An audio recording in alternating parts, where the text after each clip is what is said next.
Welcome to Scalable Insights with Larry Dillon. All right, here we are. Yes, we are. We've got Chase Gallagher from CMG Landscaping out of Chester County. Chester County, PA. So tell us about and we also have Jeff the producer. Thanks for making me feel included. You getting lonely over there? Yeah, I am. All right. We'll try to keep you included in. So your videos keep popping up on my Instagram feed, and they're freaking phenomenal. So I'm super excited that you're here. And we're in an area where people have got, some change to throw around on landscaping. You would think there would be a plethora, like tons of people, nothing. Right. Like a cricket, except for you.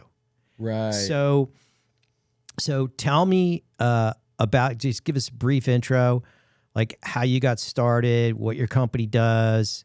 Give us your quick background. 100%, Larry. So I started out doing lawn mowing.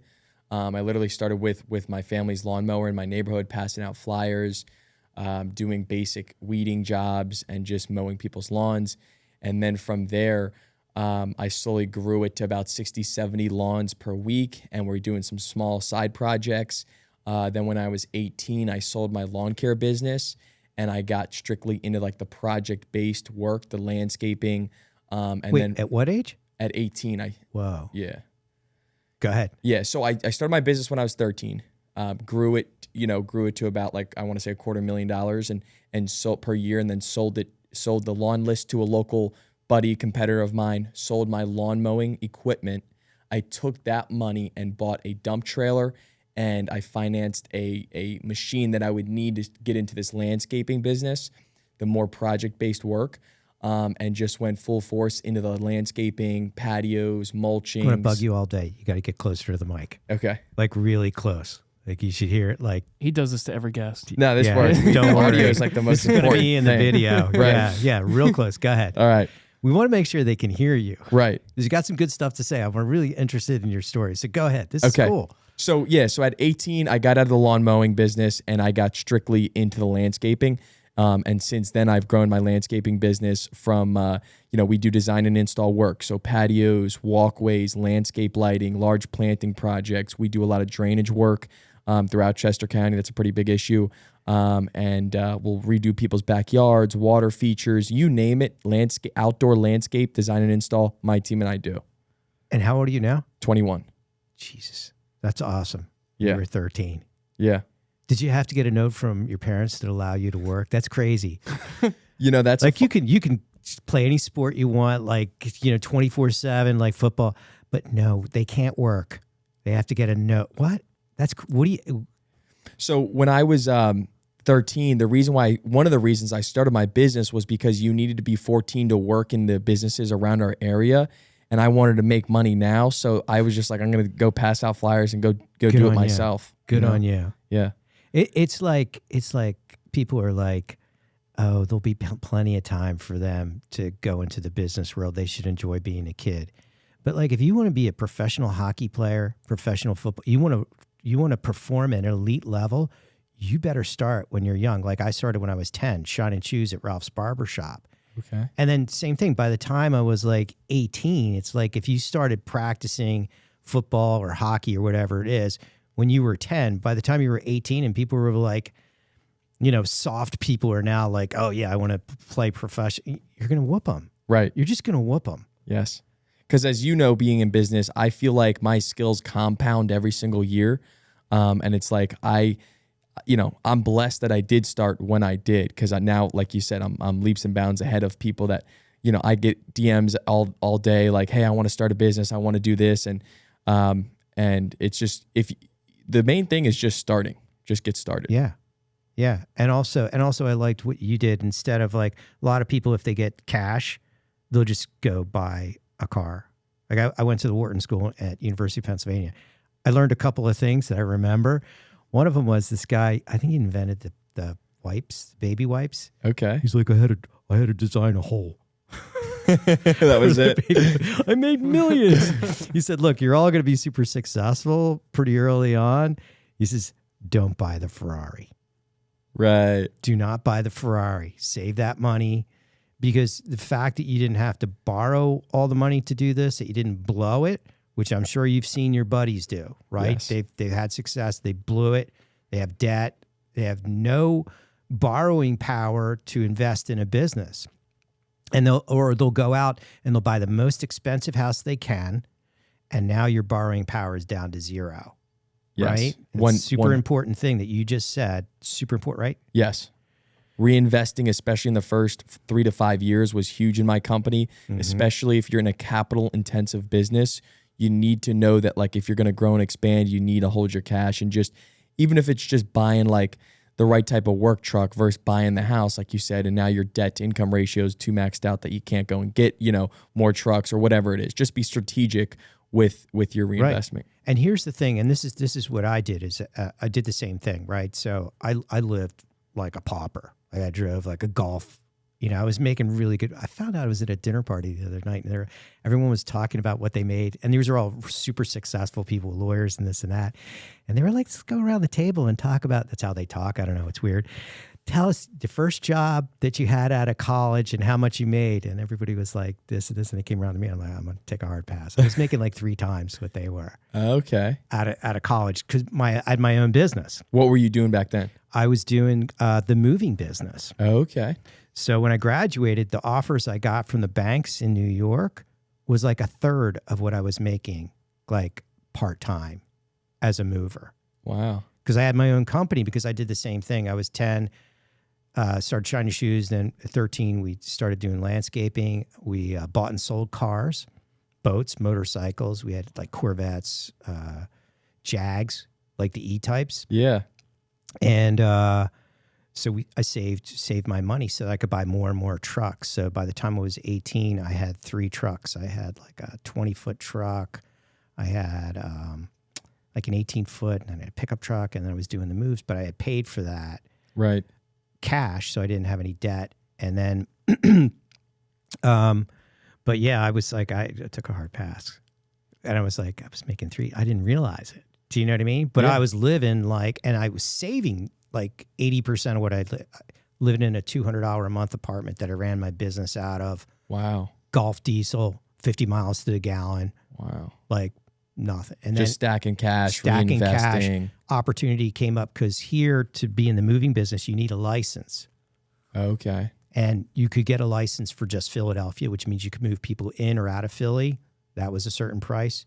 Then you could get one for Bucks County or Montgomery County. Then there was a diamond certificate. They were only like 25 or 50. Super expensive. Rarely came up. One came up because I was down in Baltimore, because we couldn't operate here because we couldn't get a license. They were possible to get. One came up. It was a chunk of change. And so my brother's like, hey, there's a diamond certificate up for sale. I'm like, I'll buy it. How much was it? Cash down. Back then, I think it was like $35,000. Okay, wow. Which this was, I mean, inflation. Now, this is when you could buy a $1 million house for probably $200,000. Wow. Right? Right? This is back in the 80s. Wow. Yeah. Yes, we were able to jump on that, and because it's hard to borrow against a license, right? So, and I just had cash, and so I just kept paying cash for trucks. Just kept paying cash for trucks, and so by the end of 5 years, instead of $500,000 in debt, I had 0 debt. Wow.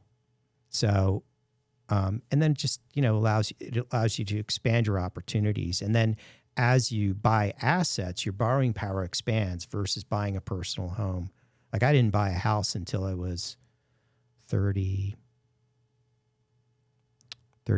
I bought this building when I was 36.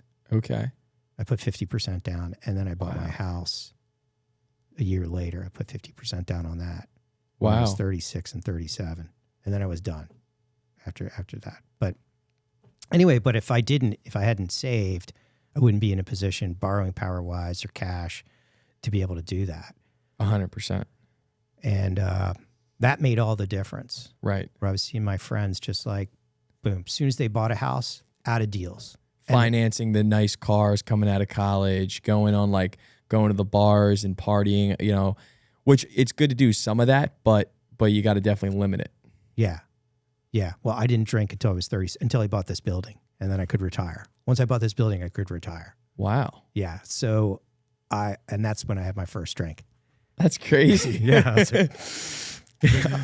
I think I knew me too well. You're right. Because then I started drinking, and I don't think I could have accomplished what I did if I did. I just, I don't have I'm like full on or not. But anyway. Yeah. So this is really cool. But I think this is important for people to understand, is that stockpile cash. If you're in business for yourself, you want to have cash, because you have downturns. Right. But then also opportunity comes up. Let's say there's $100,000 dump truck for sale, right?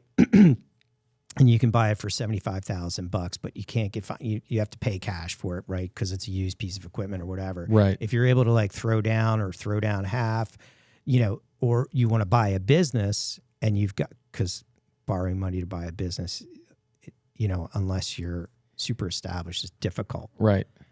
So. Yeah, there's all sorts of opportunities. Like last year, I was renting from my landlord a yard space for my business, and he owns like 96 acres or something like that, and he wanted to offload 2 of his parcels. And so we worked out an owner finance deal where I gave him $85,000 down, and I did some improvements over the past year. Now I have 6 tenants on that property. And so you never know what situation people are in and what opportunities come up. That's why I'm always trying to connect with new people, just chat about what I'm doing, because there's always opportunity. Yeah, no, see, and it's little things like that. That was just like, 60 seconds? But that's massive. Yes. And that will, as you get older, that property is just going to become more and more valuable. Plus you have control over, is that where you keep your equipment now? Exactly.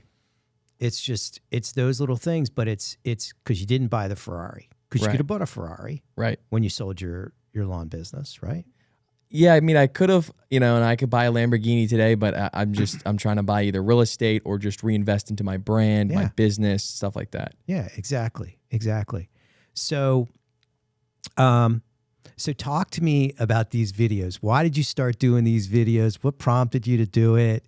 Were you like, all right, I'm gonna make all this money if I do these videos, or like, did you just do it I think I've always been kind of present. Because you're busy. Yeah. You got a lot going on, especially with that business. Like guys getting hurt, all kinds of, Mrs. Kowalczyk is like, doesn't like the color of the rock. Right.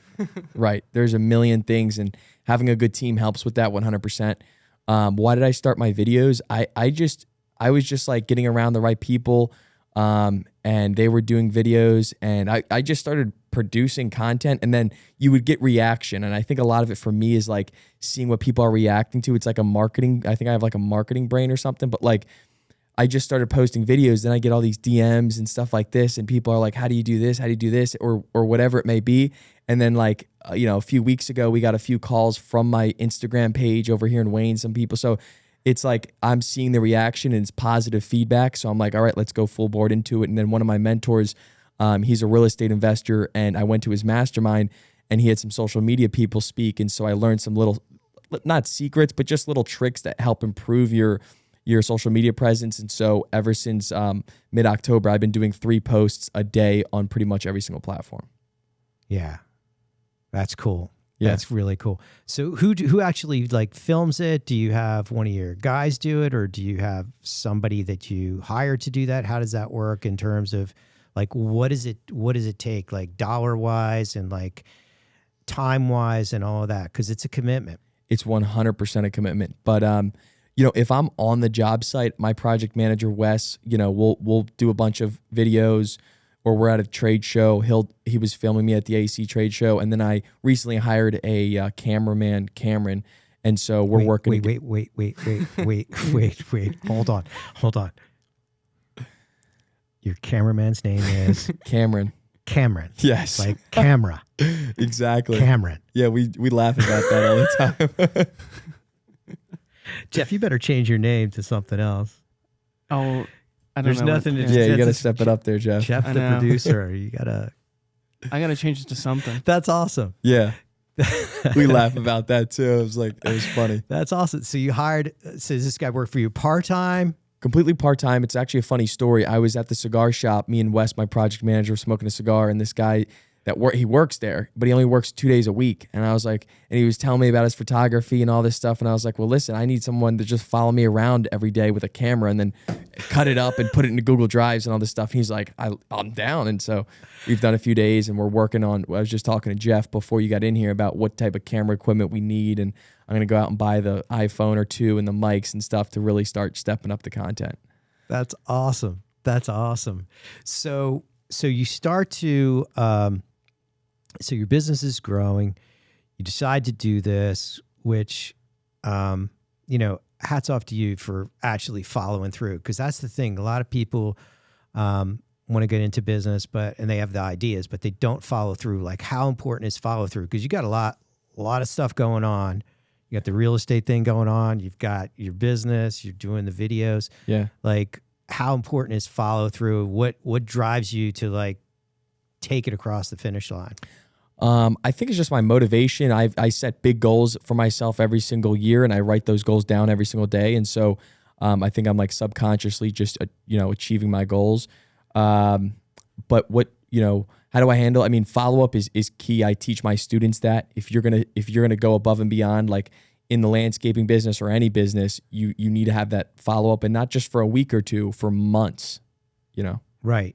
So wait, students. All right. So I think we just tapped into something else. What do you mean students? So I run a university where I teach other I teach other lawn care and service-based business owners how to go from $0 to $1 million in revenue in their service-based business. It's called CMG University, and basically we do once a week coaching calls, and we do access to my courses, contracts, and a private Facebook group. And it's a great community, and I'm helping guys out weekly on how to grow and scale their business profitably.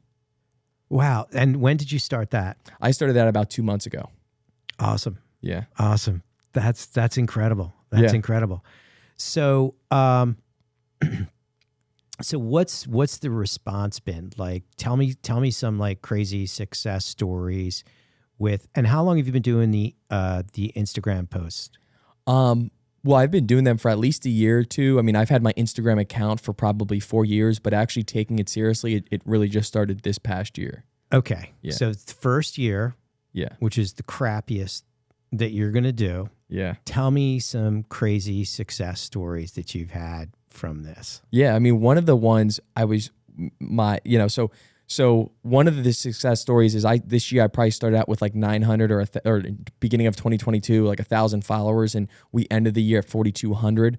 So that's pretty good success. But then a month or two ago, myself and my project manager, Wes, went to the Atlantic City Hardscape Trade Show, and we walk in there, and it's like, I didn't realize the influence I had, because I was walking in there, like the guys that were like checking us in knew who I was. We're walking through this, and like 15 people knew who I was. Our suppliers knew who I was just from my social media, and they're like, let's do videos and all this stuff. The guys that were teaching the course knew who I was and were asking me for hats, and I'm like, me and Wes were both looking at each other like just in shock. That's awesome. Yeah. That's awesome. Now, have you gotten business that you can directly attribute to the videos that you've done? 100%. Facebook, I've gotten multiple leads and big projects just from that. And it's like, that's another thing. Like, Facebook is such an asset if you're a small business owner, your personal Facebook and your business Facebook, because you can connect with local people and then post just what you're doing day to day in your business. And people they're going to see you every day. And so I get calls from my Facebook. The one job we did was a repeat client, but she sees me on my Facebook. And so like this past October, we started out with like a $12,000 job. And then that specific job, we just wrapped up, yesterday, and it was like around $72,000. So you can, with the influence of Facebook and just being a part of these people's connection and them seeing you, you can really have some influence, and you're just in their face, so they're going to call you. Right. And then I guess that keeps you in their feed, and constantly reminds them, because, when I was in the moving business, or even in this business, sometimes people will forget about you. Right. Or sometimes you're like, oh, wait, who was that moved us last time? Or who did we use for for furniture or this or that. You forget. And then you're like, oh, well. And then you go to the interweb, which I like to call it, to find someone else. Right. Because Google has become a mess. Like if you Google, like I think relying on SEO. Right. It's have tough. you Googled landscaping in Chester County? I have. So when I first started my business, when I was doing the lawn mowing, my website and SEO was great for the first 3 to 4 years. But recently in the past 3 years, the leads have definitely significantly slowed down on my website just naturally. I don't pay for Google ads. But it's definitely gotten a lot tougher. Yeah. Like we noticed that. Also, you just look at the page. There's 4 ads at the top, 4 ads at the bottom. There are 3 like green check mark things at the top. Click here for more. Like you can literally see like 30, 40 and not even leave the first page because there's all these little rabbit holes that you can go down. And I just think no matter what you spend on SEO, you're out of your mind if you think it's a competitive advantage because, okay, maybe you're on the first page of search engine results, but so are 30 of your competitors. And I always crack up where people are like, well, you got to publish and, because 80% of the decision is made before they speak to a salesperson. And I'm like, you're going to take that lying down? Like, I'm just going to stand over here in the corner and wait for you to call me? No, I'm going to get out in your, I'm going to push, they call it publishing and praying that they go to your website. Okay. But even if you're on the first page of search engine results, you got to be a lunatic if you think they're only going to go to yours, pick yours out. Even if you paid for an ad, there's 8 ads. They're going to call all 5 or 8 of those people. And it's too late. Right. And now you're in a bidding war, and now you haven't differentiated yourself. I don't care how strong your content is because everyone else's content is the same, but you have to do the hard work to do this. So if you don't mind, it sounds like you don't mind sharing numbers. Like what's your budget for production for the video? And I know it's your time too, right? But you do it when that's smart. So when you're on the job site. So tell me about what's going on now with Cameron. Yeah, Cameron, guy. the cameraman. So he'll just follow me around. And how many is this? Like 2 days a week? Yeah, it's starting out slow, 2 days a week, but we're gonna eventually he'll travel with me to my different trips I do and stuff like that. But how my schedule works, Larry, is I'm mainly focused on sales. So I'm doing estimates, proposals, things like that. I'm working on my content. My project manager, Wes, manages my guys and manages the project. So what I try to do is I'll do my appointments for the day, go stop out at the project for an hour. And some days I don't even do that. And that's when we'll get a lot of the on-site project-based work. But I have an assistant that will do a lot of the editing for my YouTube videos. And then I have these little apps that'll put the captions on, cut stuff, things like that. And how I work my schedules, I'll go throughout my day, do my sales, do my project videos, do my real estate. And then at the end from 9 to 10:30 is when I'm cutting this up and posting this across my social media platforms. So it's a huge time commitment. So my budget, I don't know, it's probably $1,000 a month.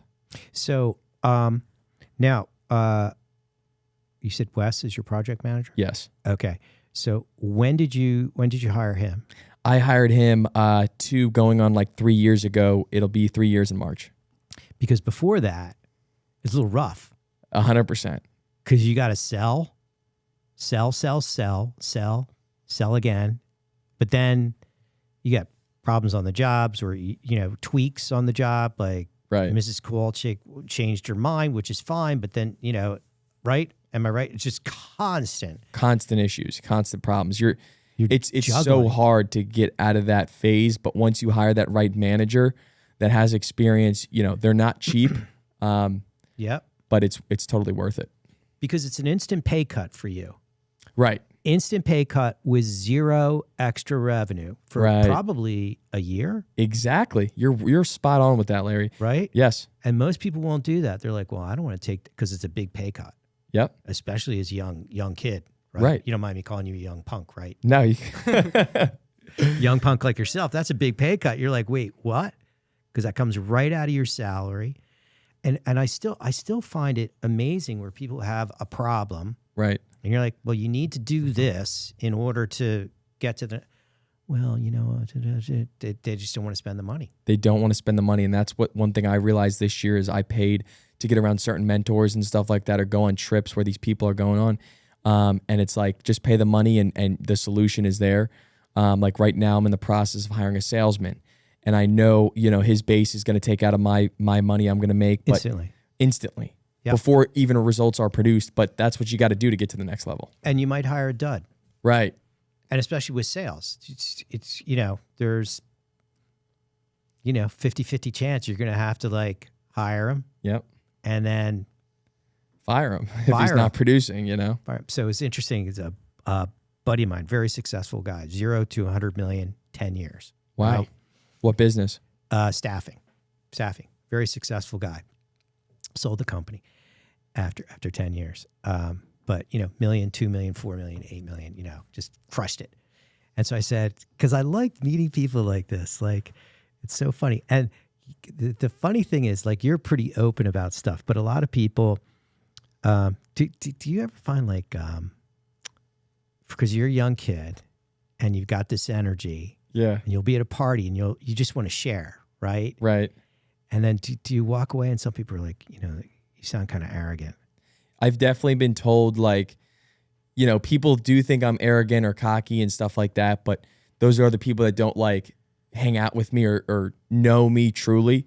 But yeah, that's gonna happen. I mean, you get so much hate on TikTok, Jeff. I'm sure you've you've gotten some crazy comments. There's always gonna be hate, but haters are always doing less than you. They're never a level above you. Exactly, because I got that when I was like in my 20s, right? Because you start killing it, and and you just want to share. You're just like, and I remember I was at this party, and there was this guy there, and he's talking about his business, and he's crushing it, right? So guy walks out of the room, and everybody's, God, guy's such a braggart. I'm like, are you out of your mind? I'm going to go back, and I'm going to change 5 things in my business because of what he just said. If one of them takes off, I'm ahead of the game. Like, you should just shut the fuck up and listen to what he says, especially if he's going to tell you the scale, because if somebody's not really crushing it, like, not really interested in your device, but you need to spill. And then what I took a different approach, just because I was just like, well, screw it. I'm just not going to say anything. I'll just sit in the corner. Right. And I'll just button up. Right. And I always make sure that depending on the setting I'm in, like, you want to make sure you're talking about the right type of information in the setting that you're in. Yeah, exactly. And also you don't want to overwhelm people, because you can do that. Right. And you don't mean to we just want to, you're happy. Right. Right. Am I right? You're happy and you want to share. You're like, look, I want to share this with you. I want you to have the same sort of success. I can see where, this would help. But it always blew my mind. And I would always key into this. Oh, that guy's such a braggart. I'm like, okay, well, I'm just taking notes. I'm going to change something tomorrow. I'm going to have a meeting. We're going to change that. And a month later, they're going to be like, oh my God, Larry. Right. We just did this. It's like, it's so funny. Yeah, definitely. Funny. Always listen and execute. That's one thing I preach a lot. That was like last year's thing, is execution.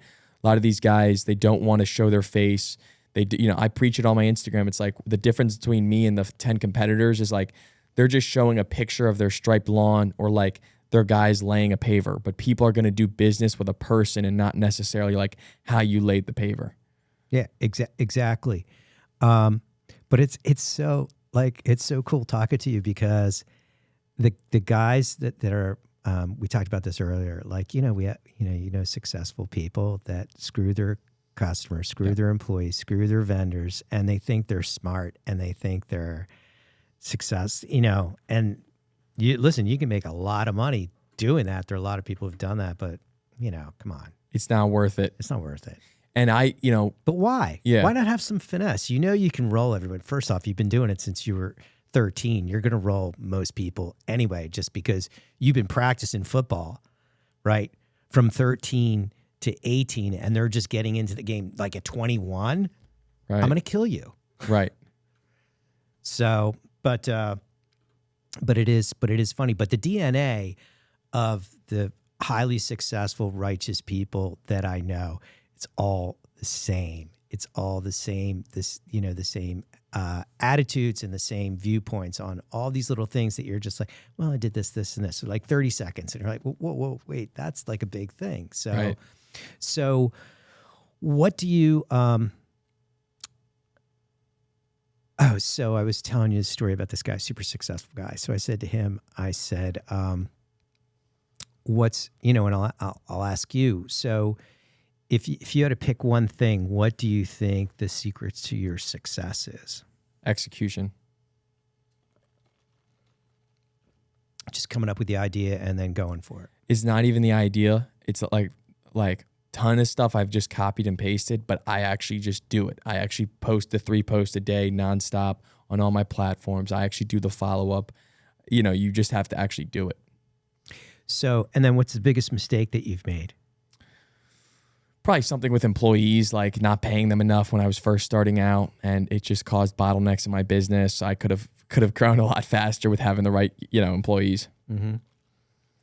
So my buddy that was in the staffing business, I asked him, what's the biggest mistake that you made? And he said, holding on to Johnny, the sales rep, for too long, because Johnny's a good guy. What does that mean? Like he should have fired him? Fired him. Right. Should have fired him. I after I had that conversation with him, I gave a speech, and there's like 200 people in the audience, and I said, holding on to Johnny for too long. Holding on to Johnny, the sales rep, for too long, because Johnny's a good guy, right? Because in sales, it's hard to see what they're doing, right? Right. And you could literally see people in the audience go, oh, I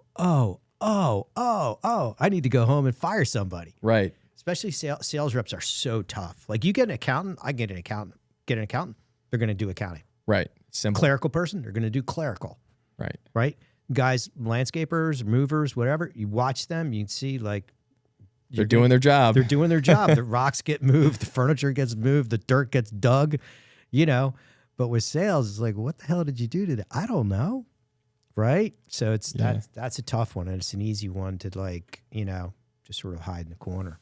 Right. Well, at least how in my head, I, envision hiring my salesperson is you have to meet certain expectations. You got to, and whether we get a business phone to track his calls or follow-ups or, whatever it is, obviously tracking is going to be key with that, I would think.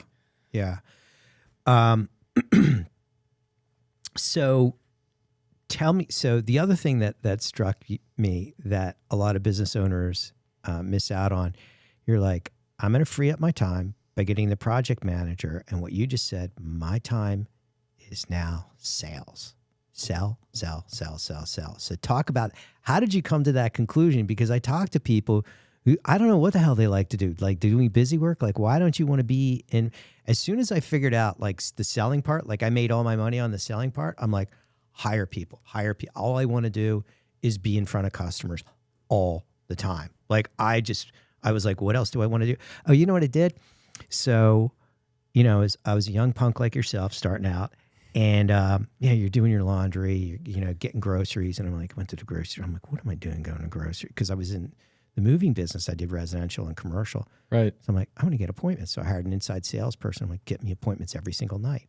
So I went out to dinner every single night, and then I would take my employees out to dinner. Like literally, I stopped buying food. Wow. Okay. Waste of time. I was like, that was just like 2 hours of my life. I could have been in front of a customer and I could have made this much money. So you hired an appointment setter essentially. Mm-hmm. And then that appointment setter multiple appointments. Yeah. I figured out how to make that work. It was painful. It took a while to figure it out. But then once I did that, I set someone up like, cause I don't want to do that. You can only set so much just in your normal day to day. If you want to get to the next level, you have to figure out, how do I get somebody like in the pocket your whole job is getting me appointments. Right. I don't want to go to the grocery store. I'll go out to dinner for an hour. And I used to take like 2-3 days a week. I would take 3-4 people from my work with me. I would buy dinner for them. And just chit-chat. Laugh, bond. Next day you go into work, problems are all worked out. Right. Like this one doesn't get along with that one. So your appointment setter, Larry, like, were they calling like what type of people? So you were sitting down with your team members, but then I'm assuming you were sitting down with future prospects for your moving business. No, I would just take my team out. Okay. I would just take my team out, but I was like, I'm not going to the supermarket again. And then I hired someone to do my laundry, and then I just kept hiring people to do stuff. So I had this is an important thing. I'm not doing any personal stuff. Right. Like the joke was when I was in my 20s, they're like, oh, Larry pays someone to do that. Oh, Larry pays someone to do that. I'm like, why do I want to do this? I could take that time and make, 10 times, 100 times that just by being in front of someone and closing a deal. 100%. I'm like, why do you want to waste your time and energy on little stuff? Just hire people. I used to hire driver. I took one of the drivers to drive because we had Baltimore, DC, and Philly. And so I go back and forth to Philly. So I hired someone. And then before the cell phones, I went to Motorola. They had the two-way radios, like the police radios. Okay. And I got one with a keypad on it. So I could make calls like 5-10 years before cell phones. While your driver was driving you from city to city. And then I got, from city to city because I was like, I can get stuff done in between. And then I could talk to all my my sales reps all had two-way radios because Mrs. Kowalczyk would call. This is before cell phones. And so my receptionist would be like, Mrs. Kowalczyk, it's always Mrs. Kowalczyk. She'd be like, I need someone to come out and give me an estimate. Where are you located? I'm in Parkville. Okay, hold on 1 second. And she would just key up the mic. Who's near Parkville? I was like, oh, Bill, I'm near Parkville. How soon can you be at this address? Like 20 minutes? I can have someone there in 20 minutes. I bet that blew their minds. Blew their minds. And then I got them for the jobs so I could listen to what was going on with the jobs for the moves because we would do these commercial moves where you're unloading and then flat loading a truck. Truck drives over, they flat load. So you have people on the top floor, the bottom floor, top floor, bottom floor, and you just keep doing this thing. And they would talk to each other through the radios before cell phones. And so I could literally monitor what was going on with the job. That's awesome. And they were like, listen, we got to get the CEO's desk. And I'm like, hold on. Not Louie. I want Jimmy and Johnny on the CEO's desk, right? Just don't touch that because he's like, this is my $50,000 desk. You better not mess it up. I got imported from Dusseldorf. But just having that, but no one else would spend the money. Right. And I'm like, what did it cost me? It cost me like, I don't know, like $30 a month a unit, and nobody else had it. And I could make phone calls from my car. So now all of a sudden that wasted time. So I'd be driving up to Philly. It would only go like 60 miles or 50 miles maybe from Baltimore. But yeah, everything I could get rid of on my personal side, I don't need to do that. I don't need to do that. Well, that's one thing. I'm waiting on my Cybertruck, and I ordered it with the self-driving so that when I go from estimate to estimate, I can like literally, type up a full proposal, have it to them, and follow up by the end of the day. You might want to get a driver. I know, because I've been waiting on it for 4 years. Seriously. I should. Think about it. Yeah. Like every minute that you can. And a lot of business people, they miss this point, this critical point where you go from like having to do everything. You have to like carve out as much time as you can to sell. You got to manage the jobs. Then you got to save up the money so that you can hire that killer project manager. Then once you do that, you don't lay off. You just like, all right, now I want to take that time and sell. Right. So man, you're right on the money, and people miss this. Right. Because they don't want to make that investment. It's all about making that investment and then turning that into productivity. Right. And then another thing that I notice, especially in my industry, a lot of these guys are like, I don't think they have the vision. So like, I'm going to go out, tomorrow and buy an iPhone 14 for whatever, $1,000 to produce content. Whereas other guys are thinking like, especially landscapers, they think they need the $80,000 truck, the brand new dump trailer, and you do need those. But sometimes an investment is as simple as an iPhone or like a new CRM that might cost a few $100s more, or these basic things that can really, market your business or make it that much more efficient. Yeah, and that's the thing is that people miss that you have to spend money. The other thing that I learned at business school is that you continue to spend money on sales and marketing until, the first dollars that you put down, maybe you spend $1 and you get $20 in revenue, but then that fades out. And maybe that's like a local newspaper or Google Ads or whatever it is, right? And there's a limit to that. You can continue to spend money and you're not going to get any more return, right? You hit saturation point. Right. Then you go to the next thing. Then you go to the next thing. And you keep spending money on sales and marketing until the last dollar that you spent, you got $1 in gross profit. If you don't go through all those iterations, you're not maximizing your growth. Okay. Like you dump as much money into like the iPhone. You're going to spend $1,000 on the iPhone. That might get you another deal. Right. Right. And you're like, this is easy math. Right. And but people are and you have to experiment. That was one thing. So one lesson I learned last year, Larry, was I paid this marketing firm it was like $8,500, over the course of so many months to run my Google ads. So it was $500 to them and then $1,000, on the ad spend. That was in 2021. And I might have gotten 3, 4, let's say 6 leads from that. And maybe I closed one deal, if that. There was no ROI there. So when you say things like you just mentioned, you have to go through these different forms of marketing to learn. A year or two before that, I would do EDDM flyer marketing and spend $7,000, $8,000, and maybe I got a few calls. So it's like going through business now. I've learned that's not really worth my money. But you got to try it. You got to. It's almost. And you got to give it. And you have to give it time. Right. That's the key. Like for marketing and stuff, it's like 6 months to a year. Okay. Because it just takes time for stuff to build up. Right. But how old are you again? I'm 21. Jeez, that's crazy. Yeah. That's crazy. What else do you think is, if you had to pick a couple other things that are key to your success? Yes. So my mom points this out to me all the time. She thinks I'm a master networker. I think, and I do love meeting new people and forming new relationships. So I do networking and just meeting new people is definitely like a key to success. And how do you network? Like, how do you find new people to network with? So really before I took social media seriously, the day I was 18, I joined a BNI group because I tried to get in there before, but then they found out I was 17 and they were like, you can't join. So when I was 18. This is crazy that you're too young. Yeah. Are you out of your mind? Like, what is the matter with people? What do you mean he's too young? Right. That's an idiotic. And I think it was like 3 months and I was like, guys, just let me in. But anyways, I joined a BNI group, right? Must follow the rules and it's 18 or nothing. Yeah.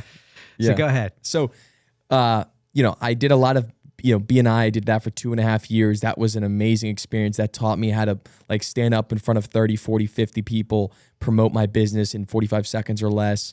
And it taught me how to build relationships. That $80,000, $72,000 job I just told you about, that lady's an owner of a veterinarian hospital who I met in the BNI group 3, 4 years ago at this point. So it started with BNI, and then it started with just different people, building relationships, staying in touch with people. And now a lot of it's social media. I met you through social media. Yeah. I've met a lot of killer players across all different industries through social media. Now, every time I go to a city, people are like, yo, let's hang out or let's grab a drink or whatnot. It's crazy. It is. And you listen, those relationships are key. And I often see you always say yes. Okay. Right?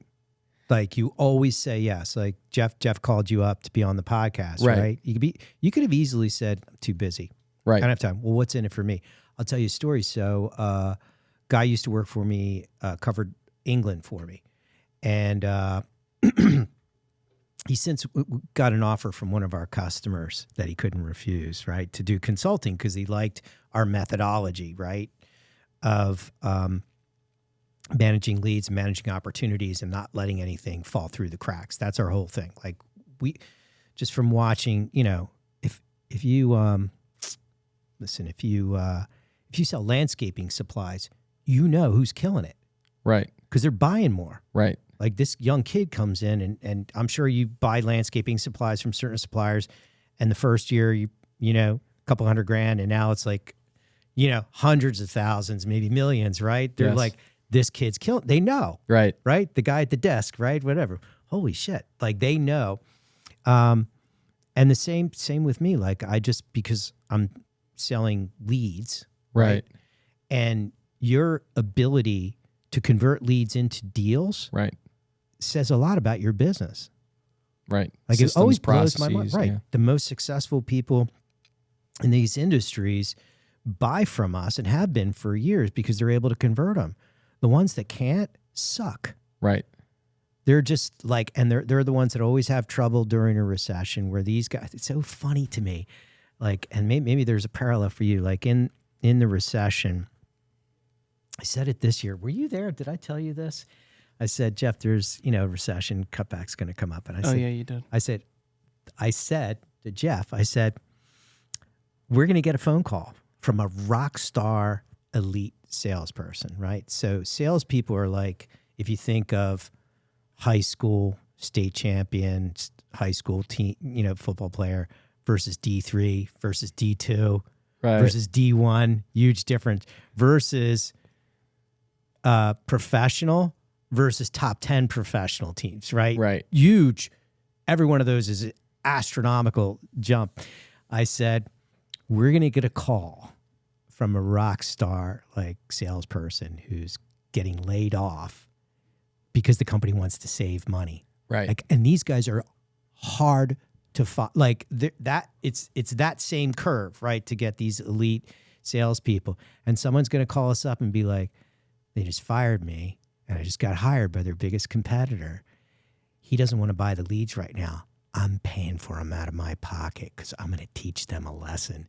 Every single time, they'll do these idiotic things because they're just like not focused on what needs to happen. And what will happen is the rock star business owners, right, they're like, I'm cranking up my efforts. Right. I'm cranking up my sales. They're doubling down. That's what I'm trying to do. I'm hiring a salesman, and I'm hoping that happens in this year. Like Brightview or one of these bigger companies just has to lay off for recession concerns, and then I get some super experienced person. They'll lay off their most successful salesperson, right? Because he's because it's just a corporate balance sheet or something. It's dumb. Yeah, it's dumb. So anyway, I told Jeff, I'm like, this is what's going to happen.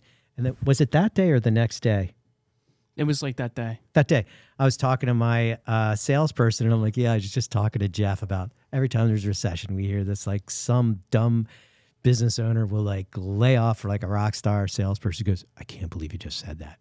I just got a phone call from this guy. Right. He's like a rock star. We know who the rock stars are because they get our leads and they're like, yeah, I just I closed $1 million worth of business this year, where somebody else gets the same lead, same time, and they're like, we didn't get anything. The leads suck. I don't think so. Right. And she's like, I can't believe that you just said that, because this guy, he's gonna teach this guy a lesson. He's working for someone else. He's like, they won't buy the leads right now, but I'm gonna pay for them out of my own pocket. Right. Because now, like, you don't want to piss off an elite anybody. Right. Elite boxer. You don't want to piss them off. Like, right. You just don't want to do that. But it happens every single time. Yeah. And these are just the ones the stories that they get back to us. Right. So, but it's also having the jing so that if a recession, like I went through so many recessions, I'm like, was there a recession? I had no idea. See, that's what I like. Literally had no idea. Yeah. Because you have to be prepared. You have to have the money. You're like, oh, wow, I can do this. I can do this. Right. And like going into 2023, I'm positioning my, cash flow like right now, and this is something I teach my students, is like I have a winter fund, for my business, because I have $400,000 in overhead expenses per year, and those expenses obviously still get paid monthly, January, February, March. So, but luckily we haven't touched that fund yet this year, which is great. But I'm thinking about going into spring having some sort of other fund in case, work dries up for a week or two or something like that.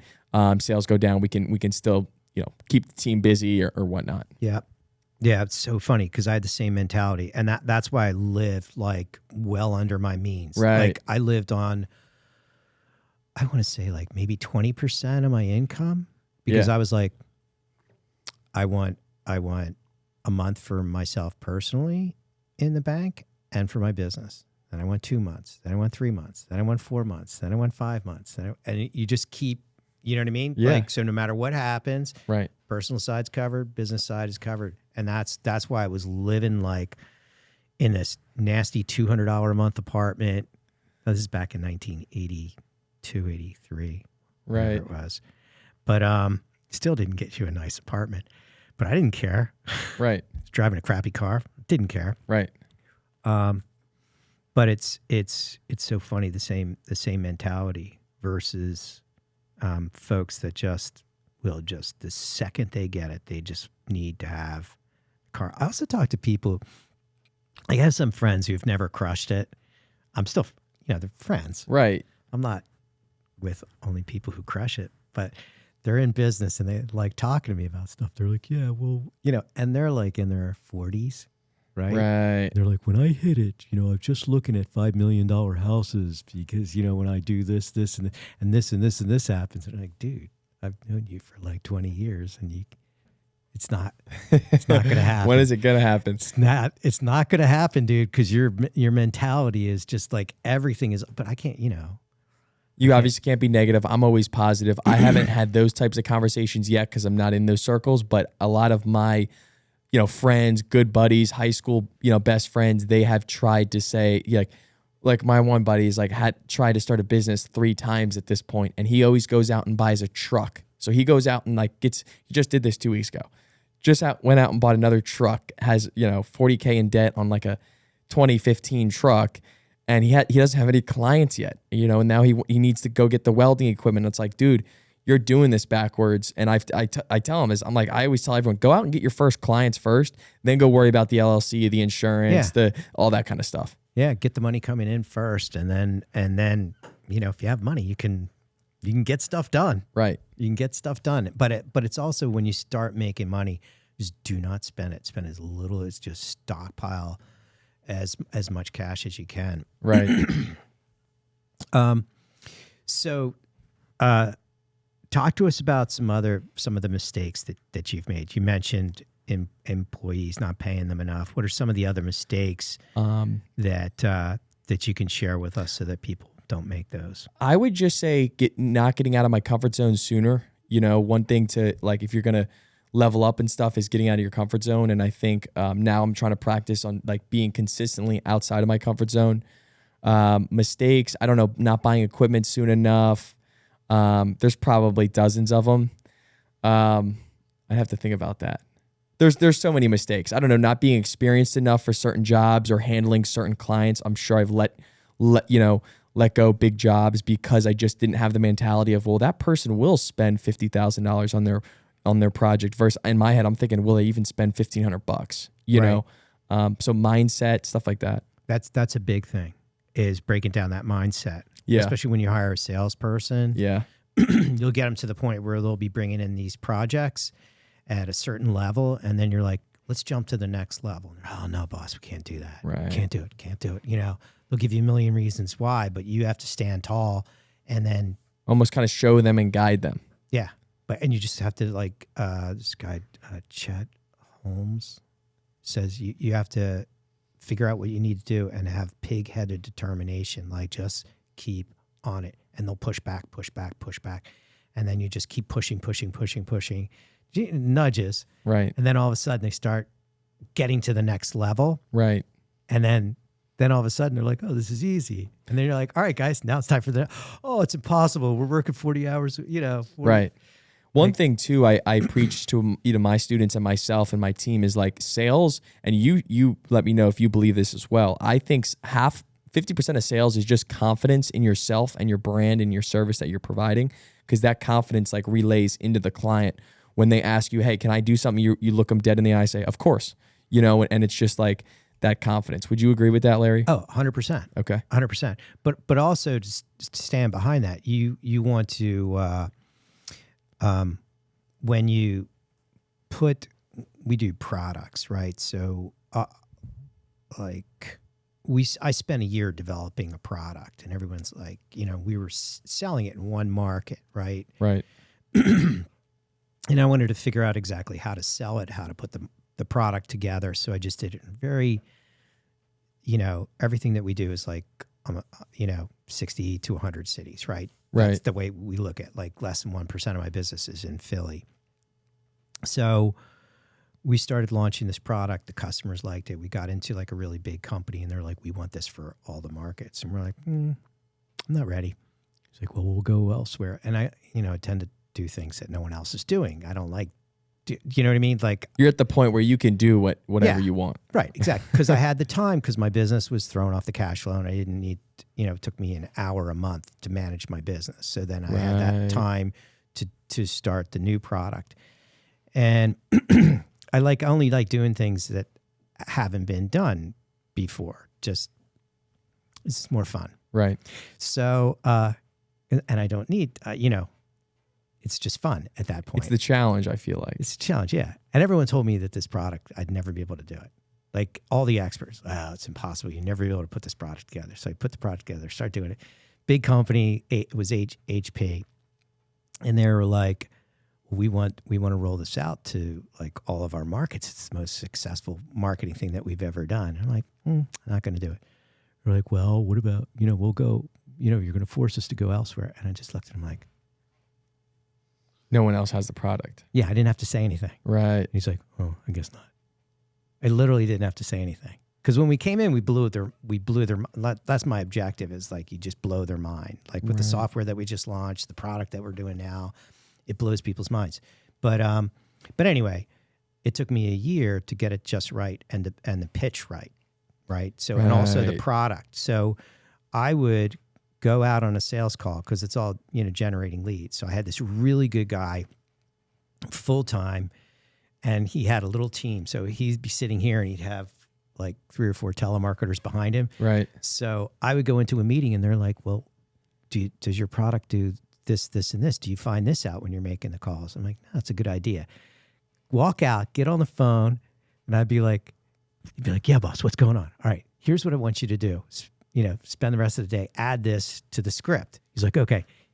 He'd turn around, he'd be like, all right, stop, get off the phone. Here's what we're going to do. Blah, blah, blah, blah, blah, blah. I'd go to the next meeting, come out of the next meeting, my phone would ring. Hey, boss, you won't believe what just happened. We found this, this, and this from that. I'm like, great. So then the following meeting, same day, so I said, put it in the process. Right. Done. So then I'd say, we even do this when we get to here. We ask this other follow-up question. So by the end of the day, I'm telling people about the idea that this person had, and they're like, that's genius. I'm like, no, this guy told me what to do.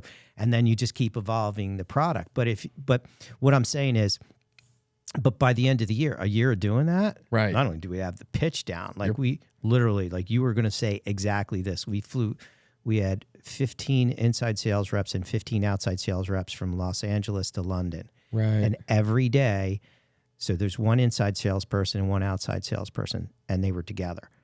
Every day they set up 4 appointments, every single day. Right. Every day.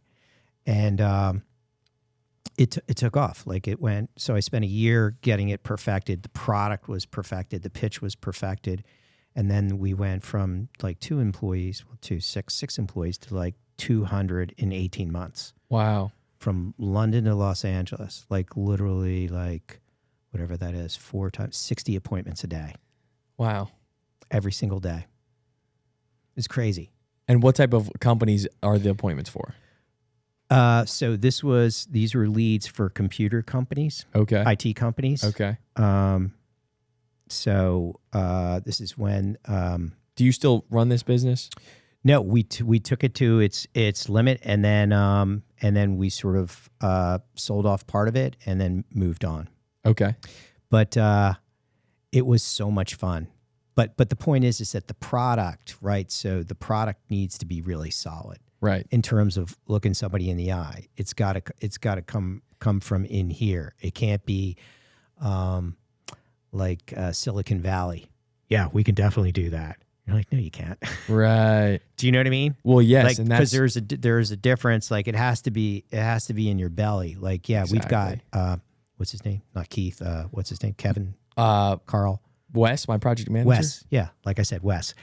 But you got Wes, right? So you've got Wes. You know the jobs you're going to get done, and then the confidence comes from like you spent the money on Wes, right? It all piles up, right? Exactly. And then Wes manages those folks, and he makes sure, because he's working with these guys, he's going to make sure they're all aces. If they're not, you're out. Another guy's in.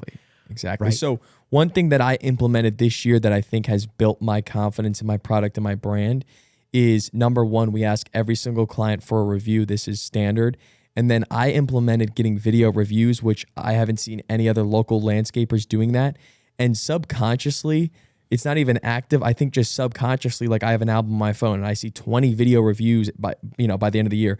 And I think that's what's building my confidence in my brand and my service. And so that's what I teach again, people like go out, go ask for the video review. It's going to be extremely uncomfortable the first 2 or 3, but once you get down, you're going to start seeing this and promote this. And then now we use that as follow-up material, or when someone reaches out, my assistant's sending, them 3 videos of our client, experience. Yeah. And that's really important, because the problem is, listen, things happen with anything, right? With any business that you're in, mistakes are made. And if there's a mistake that's made, even if you go in and correct it, there's this negative energy that gets blown up Yes. and permeates the whole company, Yes. right?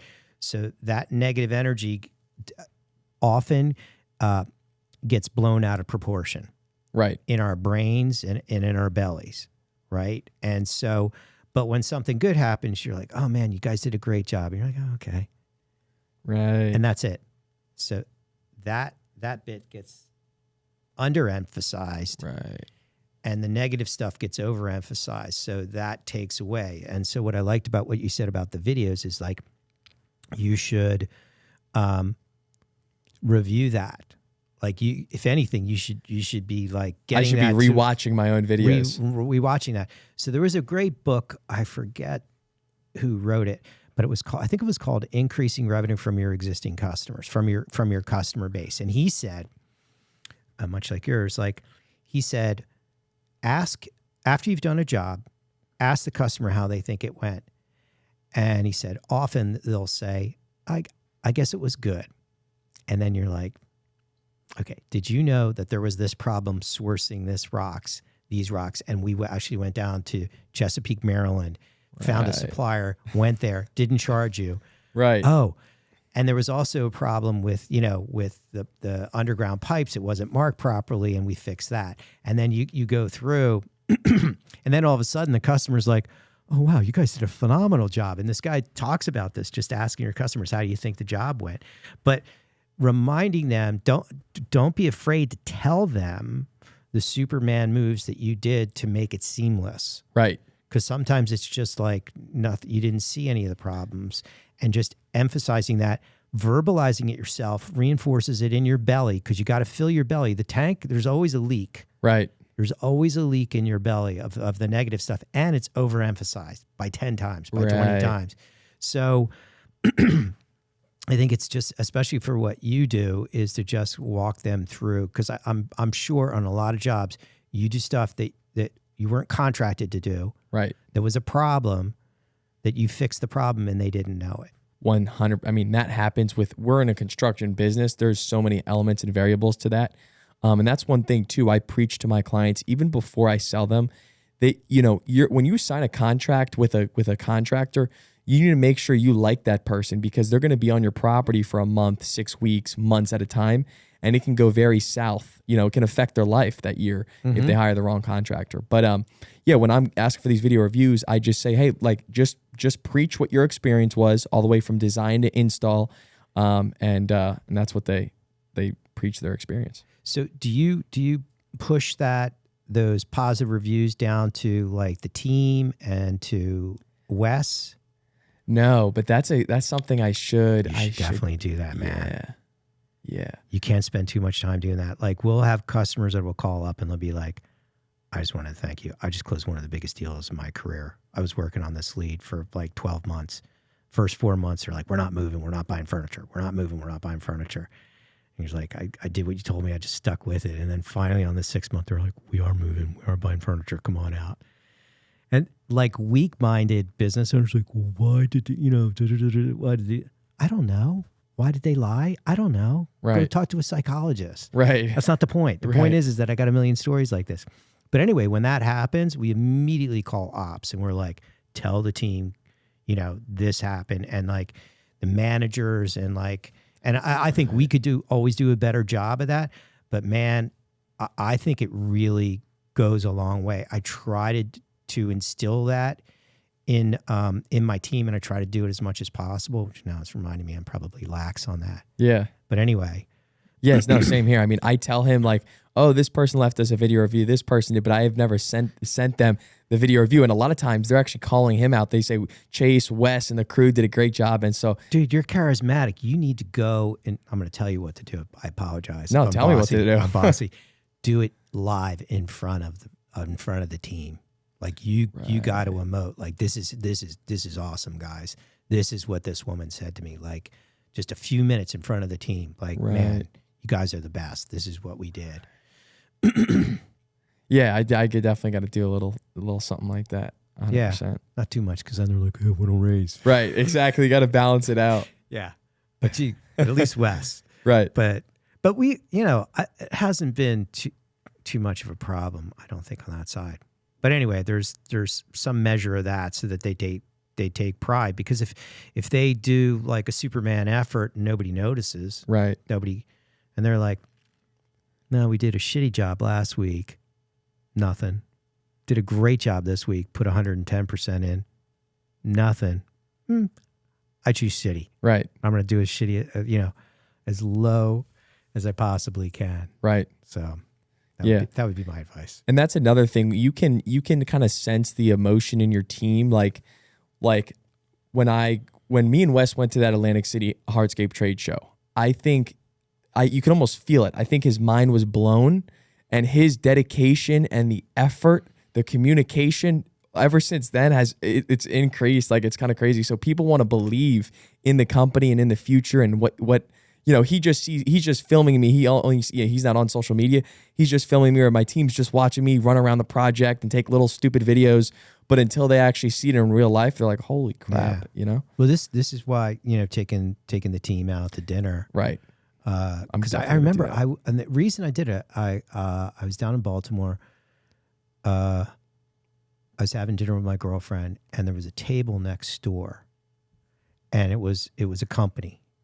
It was the owner and the people, and you could just see the energy. You could see what was going on. Like, I saw the psychology. I could see the teamwork. I could see the bonding. Right. I could see the problems getting solved.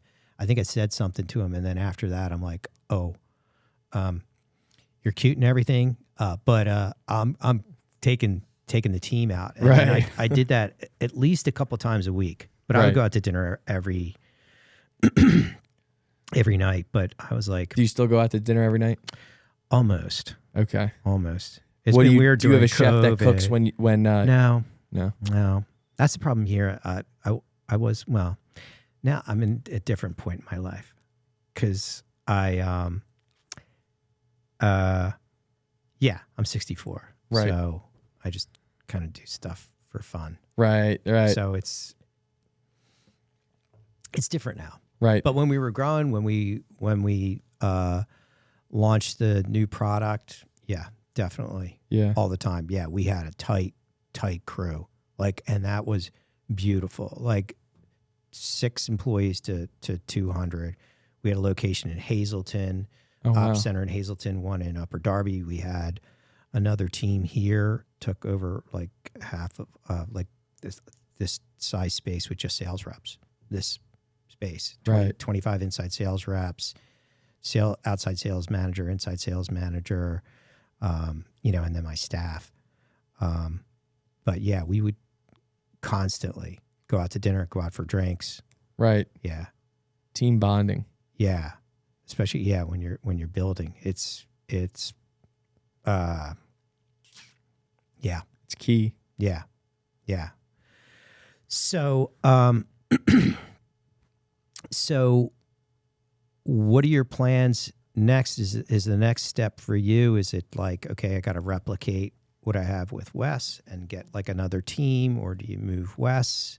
And what's your strategy? Is it another team, or is your team maxed out? Or my strategy, Larry, going into 2023 is to hire and train a salesman that can take over my day-to-day responsibilities, and then put in the right systems and processes. Because Wes only manages one. We have one big crew right now. Mm-hmm. A project manager can manage 3, maybe up to 5 job sites. So I'm trying to get a salesman in place that can literally just do sales all day, like can sell millions of dollars worth of work, and then, train Wes to manage different job sites. And then I can focus on just solely marketing, And that's like, again, that's the key, is that people miss that it's about like all the nuts and bolts. Get somebody else to take care of that. Then you should really focus on like, okay, experiment. Let's try this. Like, how do I do that? How do I make my sales reps more productive? Like, that's sell, and sell again. And yes. But you have to get that ops team in place where you do not have to worry about it. Like, you get people that are better than you. I had this woman, Lois, who's a godsend. And after I hired her, I never had to worry about ops. I couldn't. Right. There was nothing I could do because she was so much better than me. Right. See, exactly. I try to hire, people that are better than me. Sometimes it's tough to get those, but 100%. Yeah. So, so what about your personal life? How does that tie in with your business life? Are there issues there? Because it's a time commitment. Yeah, I mean, I travel a lot, but a lot of times I'm either going on vacation, or sometimes I'm doing these like networking masterminds, or just traveling places with people that are like-minded. I like to work out, go out to eat, just do stuff like that. So it sounds like you've got like a good balance, or like, what's your work week look like? I think I have a good balance. I'm very similar to you, where it's like going into 2023, I'm going to do like, a month straight on, and then I'm going to do like a 3-day, 4-day, like, I'm going skiing in California in 2 weeks, like for 3 or 4 days. This past year, I went to like Greece, Hawaii, California, all sorts of places. And like, Greece, I was there for 2 weeks, and it got to a point where I was like doing work for 3 hours a day or 2 hours a day, still doing the trip. But, I want to do it a little different this year. Cool. Well, listen, this has been great. Really great to meet you. You as well, Larry. It's so cool to see, because you don't see a lot of young kids. Like, the complaint that I always hear is that, kids don't have ambition. Right. Like, and that's what we're seeing like in the workforce. Like, people don't have ambition. Nobody's really a self-starter. So, man, you're just well on your way. Like, you have definitely got the DNA. So thank you so much. So tell us again about your company, how they can reach you. Yeah, people can reach us. If you're located in Chester County or surrounding areas, you can call 484-901-6635. My team and I will be in touch. And you can follow me on Instagram at CMG_landscape, or you can follow my personal page at Chase_Gallagher_. I'm also on TikTok at Chase Gallagher. Thank you so much, man. Great to meet you. Thank you for having me, Larry. This is great.